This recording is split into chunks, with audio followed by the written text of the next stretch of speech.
వివాహేతర సంబంధాల మీద సుప్రీంకోర్టు సంచలనమైనటువంటి తీర్పునిచ్చింది. వివాహం అయిన తర్వాత భార్య అయినా భర్త అయినా మరొకరితో ఇష్టపూర్వకంగా శృంగారం చేస్తే ఎటువంటి తప్పు లేదు అంటూ సుప్రీంకోర్టు తీర్పునిచ్చినటువంటి నేపథ్యంలో ఈ అంశం మీద మనం విశ్లేషణ చేసుకుందాం. ప్రస్తుతం మనతో పాటు ఉన్నారు ప్రముఖ సినీ క్రిటిక్ దాసరి విజ్ఞాన్ గారితో మాట్లాడదాం. విజ్ఞాన్ గారు, హాయ్ అండి. నమస్తే. వివాహేతర సంబంధాల మీద సుప్రీంకోర్టు సంచలనమైనటువంటి తీర్పు ఇచ్చింది. నిజంగా చెప్పాలంటే వివాహేతర సంబంధాల వల్ల కొన్ని బంధాలు అయితే నిజంగా దారుణంగా తయారవుతున్నాయి ఇప్పుడున్నటువంటి సమాజంలో. వివాహం అయిన తర్వాత భార్య అయినా భర్త అయినా ఇష్టపూర్వకంగా మరొకరితో శృంగారం చేయడంలో ఎటువంటి నేరం లేదు అంటూ సుప్రీంకోర్టు ఇప్పుడు తీర్పు ఇచ్చిన నేపథ్యంలో ఇక వివాహేతర సంబంధాలకు సంబంధించి సొసైటీ ఎలా మారేటువంటి అవకాశం ఉంది అంటే ఏం చెప్తారు? Justice B V Nagarathna and justice Koteshwar ధర్మాసనం నిన్న ఇచ్చినటువంటి సంచలన తీర్పు. ఏ కేసులో అంటే ఒక వీడో భర్త చనిపోయిన వీడో ఇంకొకరితో ఇష్టపూర్వకంగా 7 ఏళ్ళు సహజీవనం చేసింది. ఇద్దరికి ఎక్కడో చెడింది. ఈవిడెళ్ళి అత్యాచారం కేసు పెట్టింది. సో దీనిని అత్యాచారంలా పరిగణించలేము, నువ్వు ఇష్టపూర్వకంగానే మీరిద్దరు కలిసి ఉన్నారు, పెళ్లి చేసుకుంటారని ప్రామిస్ చేశాడు అంటున్నారు కదా, ఆ ప్రామిస్ని మేము పరిగణలోకి తీసుకోలేము. ఎందుకంటే పరస్పర ఒప్పందంతో ఇద్దరు శృంగారం చేసినప్పుడు దాన్ని అత్యాచారంలో పరిగణించము అని గట్టిగా చెప్పింది. ఇన్ కేస్ ఒకవేళ ఇప్పుడు వీడియోతో మరొక వ్యక్తి ఇప్పుడు శారీరకంగా లైంగికంగా వాళ్ళిద్దరు కలిశారు, ఓకే, అక్కడ తప్పు లేదు, నేరం లేదని చెప్పి సుప్రీంకోర్టు చెప్పింది. మరి అతన్నే నమ్ముకొని అతని కోసమే జీవిస్తున్నటువంటి తన భార్య పరిస్థితి ఏంటి? అదే అక్కడ తన భార్యను మోసం చేసినట్లు కాదా? ఇతనికి పెళ్ళి అవ్వలేదు యాక్చువల్గా, ఆవిడ్ని పెళ్లి చేసుకుంటా అని చెప్పేసి ఉన్నారు ఓకే ఇక్కడ ఈ కేసులో. అండ్ నెక్స్ట్ ఇంకోటి వీళ్ళు చెప్పింది ఏంటంటే, ఇన్ కేస్ ఒకవేళ భార్య మైనర్ అయితే అది అత్యాచారం కిందకే వస్తుంది. పెళ్ళైనా సరే మైనర్ బాలికతో సహజీవనం చేస్తే అది అత్యాచారం కిందకి వస్తుంది. కానీ ఇద్దరు మేజర్లు పరస్పర ఒప్పందంతో శృంగారంలో పాల్గొంటే దాన్ని బేస్ చేసుకొని వీళ్ళు అత్యాచారం కేసు పెడితే దాన్ని మాత్రం కోర్టు పరిగణలోకి తీసుకోదు. ఓకే. అండ్ నెక్స్ట్ మనం గతంలో కూడా చాలా చాలా చాలా కేసులు ఇలాంటివి చూస్తూనే ఉన్నాం. మన టాలీవుడ్ ఇండస్ట్రీలో కూడా గత 5-6 నెలల నుంచి మాట్లాడుకుంటున్నాం. అసలు ఈ కేసులో ఏం జరిగింది? ఈ కేసులో ఏం జరిగింది, ఒక విడో భర్త చనిపోయిన తర్వాత ఇంకొకటిపై మోజు పడింది.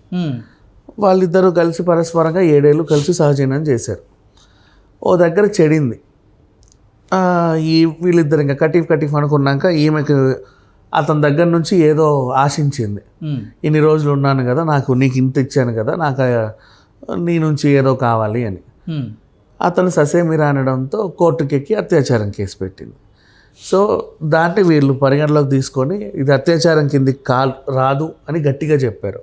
ఇప్పుడు ఇష్టపడి వెళ్తున్నారు. ఫర్ ఎగ్జాంపుల్ నీకు ఇంకోటి చెప్తా చూడు, లాడ్జ్లో కూల్ డ్రింక్లో మత్తు మందు కలిపి అత్యాచారం చేశారు అని చాలామంది పెడతారు కేసులు.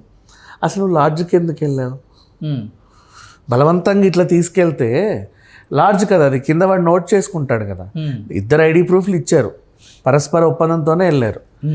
లాడ్జ్లో ఏముంటాయి? ఏమైనా అమ్యూజ్మెంట్ పార్కులు ఉంటాయా, లేకపోతే ఏమైనా గేమింగ్ సెషన్లు ఉంటాయా, మిస్టరీ రూమ్లు ఏముండవు కదా. ఖచ్చితంగా ఒక పరుపే ఉంటుంది. నువ్వు ఎటు తిరిగినా ఒక పరుపు ఉంటుంది, ఒక వాష్రూమే ఉంటుంది. ఏ లాడ్జ్ అయినా అంతే. లాడ్జ్ కాన్సెప్టే వచ్చి పడుకోండి అని, రెస్ట్ తీసుకోండి అని. సో వీళ్ళిద్దరు కలిసి పరస్పర ఒప్పందంతో లాడ్జ్కి వెళ్ళిన తర్వాత వీళ్ళు పెట్టే కేసు ఏంటంటే, కూల్ డ్రింక్లో మొత్తం మంది ఇలా కలిపేసి ఇచ్చేసి అది వీడు తాగేసి అలా పడుకుంటే అత్యాచారం జరిగిపోయింది. ఇలాంటివి కేసులు పెడుతున్నారు. దీంట్లో ఇది తప్పు.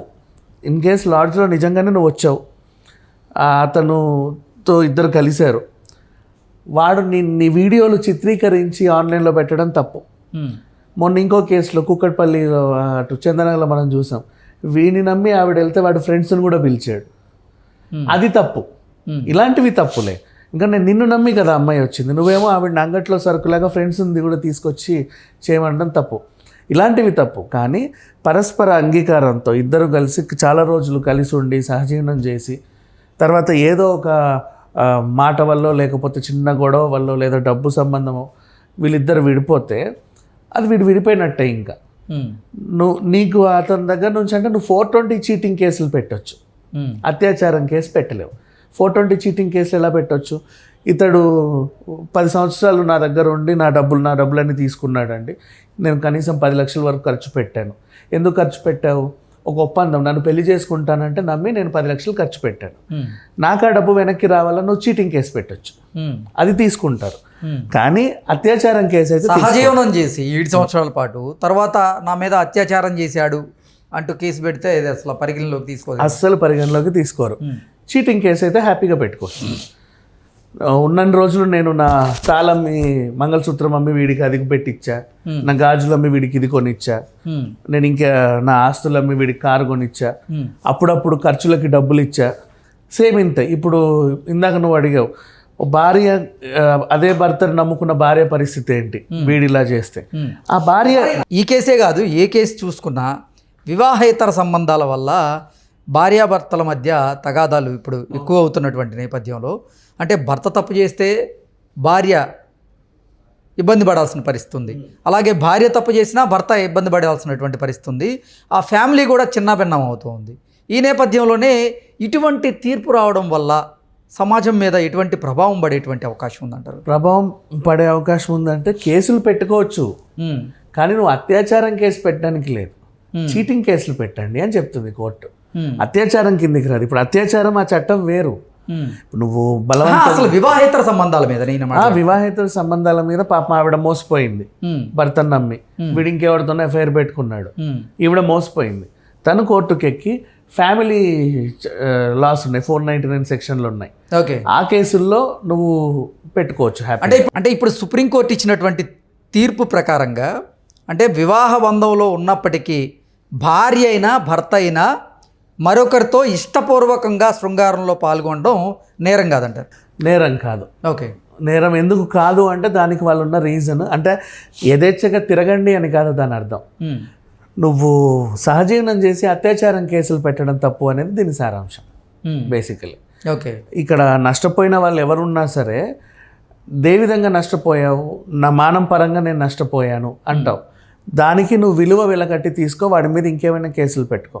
లేకపోతే గృహ నిర్బంధం కేసులు ఉంటాయి, నన్ను ఇంట్లో బంధించాడండి, నన్ను వేధించాడండి అని చెప్పుకోవచ్చు.